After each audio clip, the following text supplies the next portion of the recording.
I'm going to start in Genesis 18. If you would like to join me there.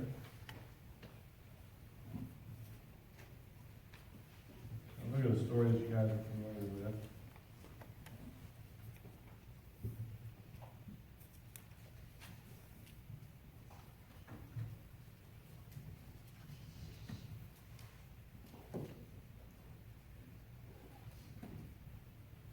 I don't know what these things are called. They're pretty decorations. But my Bible likes to slip and slide on it. So I kind of remind myself of that, set it off the side or whatever. All right, if you're there at Genesis 18, I don't hear pages turning or phones clicking or whatever. There's Carolyn. Do you not find it yet, Carolyn? No, I just want you to hear the pages. Oh, well, thank you. That comforts me. Chapter 18, verse 1, it says, "The Lord appeared to Abraham near the great trees of Mamre while he was sitting at the entrance to his tent in the heat of the day. Abraham looked up and saw 3 men standing nearby. When he saw them, he hurried from the entrance of his tent to meet them and bowed low to the ground. He said, 'If I have found favor in your eyes, my Lord, do not pass your servant by. Let a little water be brought, and then you may all wash your feet and rest under this tree. Let me get you something to eat so you can be refreshed and then go on your way, now that you have come to your servant.' 'Very well,' he answered, 'do as you say.' So Abraham hurried into the tent to Sarah. 'Quick,' he said, 'get 3 seahs of the finest flour and knead it and bake some bread.' Then he ran to the herd and selected a choice tender calf and gave it to his servant who hurried to prepare it. He then brought some curds and milk and the calf that had been prepared and set these before them. While they ate, he stood near them under a tree. 'Where's your wife Sarah?' they asked him. 'There in the tent,' he said. Then one of them said, 'I will surely return to you about this time next year, and Sarah your wife will have a son.' Now, Sarah was listening at the entrance to the tent, which was behind him. Abraham and Sarah were already very old, and Sarah was past the age of childbearing. So Sarah laughed to herself as she thought, 'After I am worn out and my Lord is old, will I now have this pleasure?' Then the Lord said to Abraham, 'Why did Sarah laugh and say, "Will I really have a child now that I am old? Is anything too hard for the Lord? I will return to you at the appointed time next year, and Sarah will have a son.' Sarah was afraid, so she lied and said, 'I did not laugh.' But he said, 'Yes, you did laugh.'" So we see this story here of Abraham and Sarah being told that they're going to have a son, who's Isaac. And in that, Sarah is operating under the understanding of humans. She sees herself as too old to bear children. That's what society says, right? I'm too old for this. But God had something different in mind. God said, near the age of 100, you're going to have a son. And he sent these 3 men, angels, and they're explaining this to them, and she laughs to herself. And she's like, "What? Okay. Whatever, guys." And they kind of course, that was quiet. That wasn't anything they were going to hear. But they being angels, they being sent from God, knew. She laughed. And they're like, "Why did you laugh?" And she's like, "I didn't laugh. What?" It's kind of like when Allie came to me and she had makeup caked all over her face. And I said, "Did you get the makeup?" "No." And she lied about it. She's like, "I didn't. It wasn't me. It was the dog." So she laughed. And at that point, God could have been furious. "Why are you doubting me?" There's a lot of different directions he could go. But they stayed the course. They called her out on it and said, "Oh, but you did laugh." Okay, we know that. And then we know that Isaac was indeed born. And I think this story shows the goodness of God. The story shows that God is good, and that while we are still sinners, Christ died for us. While we are still sinners, God provided a son for Abraham and Sarah. Even in Sarah's lack of faith. And I look at this story and I look at today. And I wonder how many people today, if they were in a similar situation, based on their human understanding, angels of God came to them and said, you're going to have a child, or you're going to start a business, or you're going to write a book, would be like, oh, whatever.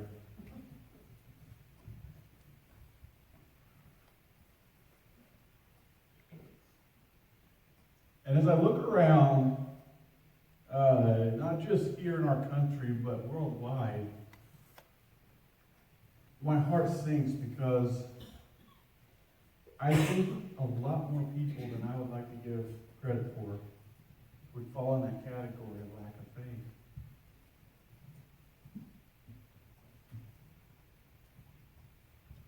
I've been here 40 years on this earth. My understanding of things are based on that. And when I look around, I look on Facebook, I look on Twitter, I look on the news, watch YouTube videos and stuff like that, I see a lot of hurting, angry people.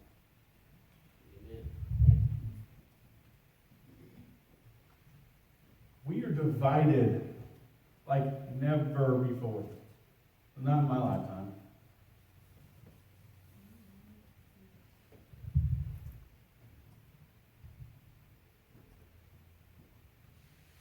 I look around. Some of you have your mask on still, some of you came in with masks, some of you didn't bring a mask. And that little piece, that article, is causing such great division in our country right now. If you wear a mask, people scream and holler, you're operating in fear. Stop being scared. If you don't wear a mask, you don't care about anybody. You only care about yourself. Where's Jesus in this? Where is Jesus in this?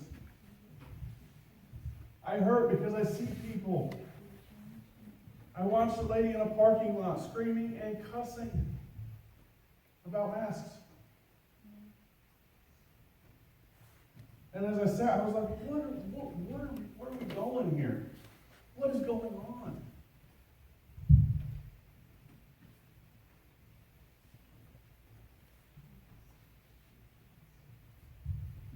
For every story that comes out that is politically charged, you can find an anti-story to that.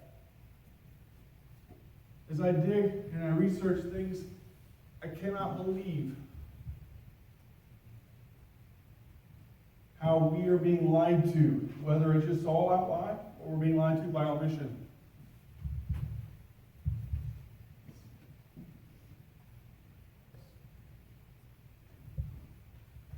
And here's what I hear. If you subscribe to Fox News, you're in this category, and I can't associate with you. If you subscribe to CNN, you're in that category. And I'm going to tell you guys, I've looked, and they're not all telling us the truth.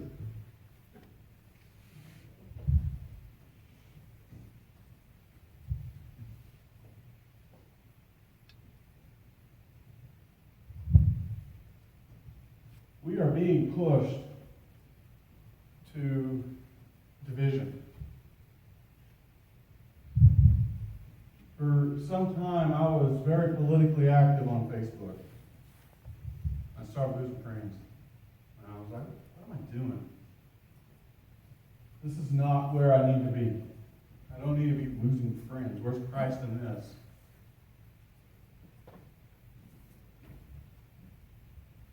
It's one thing to be politically active. That's fine. I still am. I still try to keep up on things. We all should. But it's another thing to allow that to be the center point of your life. And what I'm seeing is a lot of people are making that the central point of their life. I'm here today with a hurting heart to tell you we need to make Jesus the center point of our life.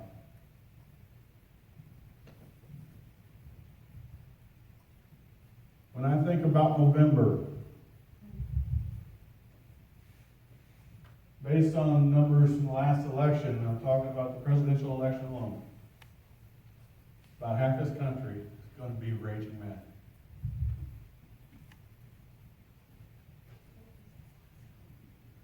Regardless of who wins.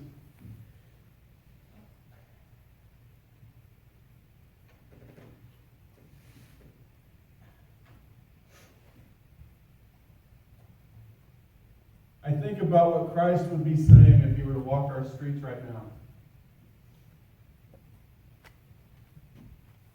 I think he'd be disappointed. In Matthew, Kaylee's not here this morning to roll her eyes at me. She thinks I have a thing with Matthew.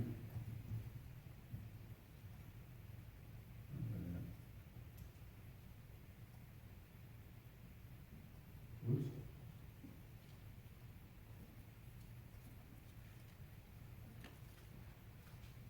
Oh. I hope you go to the right bookmark. In Matthew, you guys are familiar with this.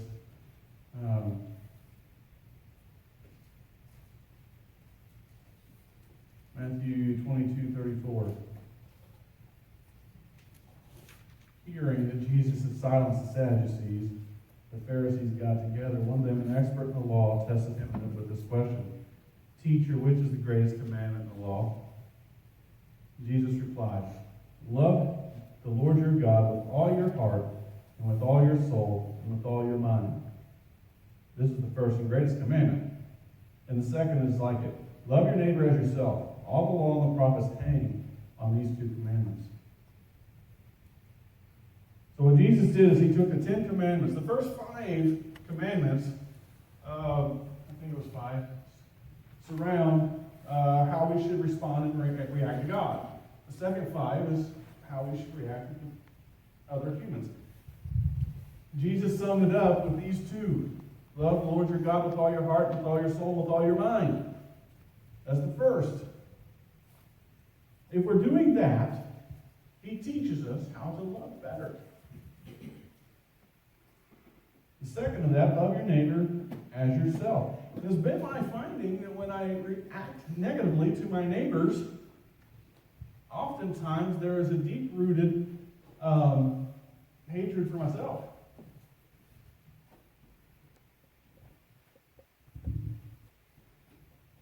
I need to deal with that. If we're going to love our neighbors, we have to try to understand their point of view, even if we may not agree with it. Many of us have come to our conclusions based on a life of trial and error.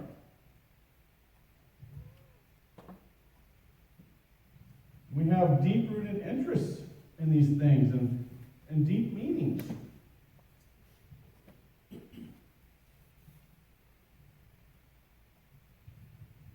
And I'm just going to stand here today and I'm going to tell you, I don't care what side of the political aisle you're on. You can be in the middle of it. I'm still going to love you. And I'm going to love you like I would anybody else, even if they were to agree with me 100% or disagree with me 100%. I'm going to love you because that's what Jesus wants me to do. It's what Jesus wants you to do.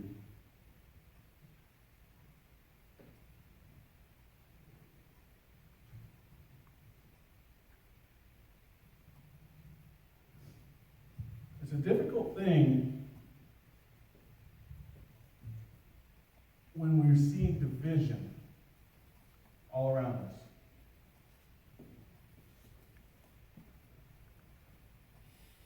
When it starts to infiltrate the churches, and it has, over a lot of different things,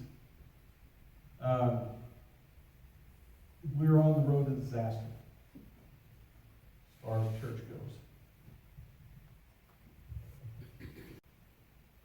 The devil has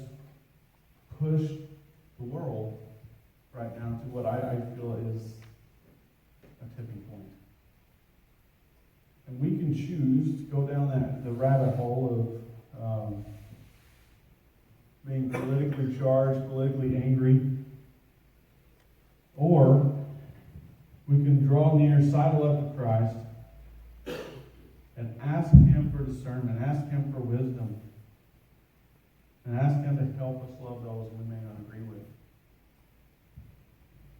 Because I think that is where we're going to show the greatest example of Christ in our lives. Is when we can humbly go before somebody, say, we may disagree, I love you.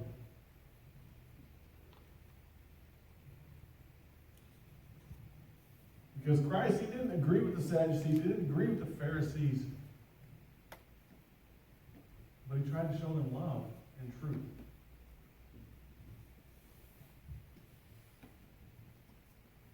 In Romans 8, we just read, and by the way, I laughed last night as I was going over the scriptures that we were to read today. Again, I was reading that Genesis passage, and I laughed and said, oh, I feel bad for whoever's got to read that tomorrow. But Ruth Haynes did a good job. Despite all the chaos before, you nailed it. There's one verse in Romans that I wanted to bring up. Romans 8, chapter 8, verse 4, rather. In order that the righteous requirement of the law might be fully met in us, who do not live according to the flesh, but according to the Spirit. Are you living according to the flesh, or are you living according to the Spirit? And that is a moving target. There are times I know I'm operating in the Spirit. It seems like there's a lot more times I recognize I'm operating in the flesh. I need to get things right. The message of Christ was never all that complicated. Satan will tell us it's complicated. When you're challenged to read the Bible, you can find all kinds of reasons to not do that. But the message of Christ was simple. Respond in love. Respond in truth. Follow Him. Don't allow things. We're talking about being politically charged, but I can be driven by sports. It used to be. I could tell you stats on baseball players and football players and all of that. I could tell you more stats than I could quote Scripture. And Christ got a hold of me and was like, those stats really mean nothing in the grand scheme of things. When I call you home, I'm not going to say, what was Anthony Rizzo's batting average in 2016. Not going to ask. But what he is going to talk to us about is how do we respond to the call of Christ? How do we respond to loving our neighbors as ourselves?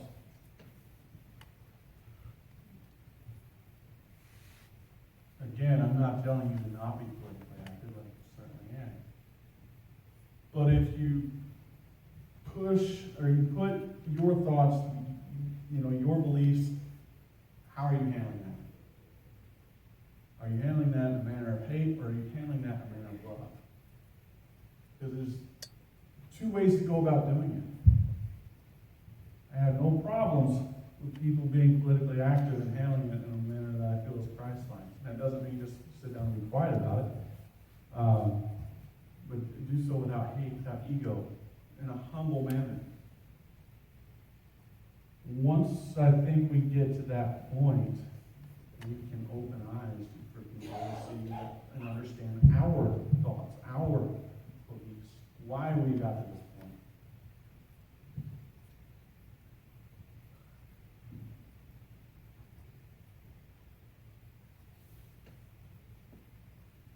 I'm trying to be very careful as a pastor.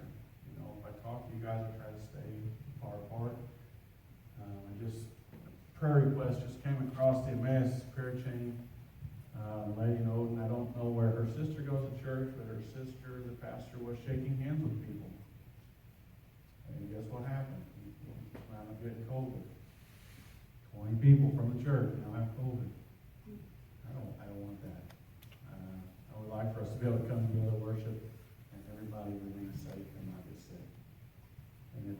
And I'll tell you, if it starts to become an issue where we start seeing a spike in this community again, there's an excellent chance that, I had district superintendent would support this, that we go back to online only for a little while. Because there is a responsibility, and I take that very seriously. Because I feel like if I want to show you guys that I love you, then I would do everything in my power to try to protect you and keep you safe. And vice versa, right? Oh, let's pray. Father God, I thank you for loving us. And as you teach us how to love others, you know where our trip-ups are. It could be anything that's driving a wedge between us. It could be hatred through politics. It could be pornography. It could be alcohol. It could be drugs. It could be sports. It could be anything. And Lord, I just pray this morning that whatever it is that charges us in a hateful manner, that we draw back a little bit and we ask for your guidance to show us how to navigate that and to be Christ-like. To try to inform people, to be Christ-like. To always be digging and searching for the truth, not just in our media, but especially in our Bibles. Lord, you told us things were going to get crazy at times, and we're certainly in a crazy moment. Help us to navigate these waters. We're frustrated. We're aggravated. We're depressed. We're a lot of things that aren't good. Help us to find the joy in the moment, Lord. Help us to find the joy in serving Christ. Help us to find the joy in the victory that is Jesus. And Father, I ask these things in his precious name.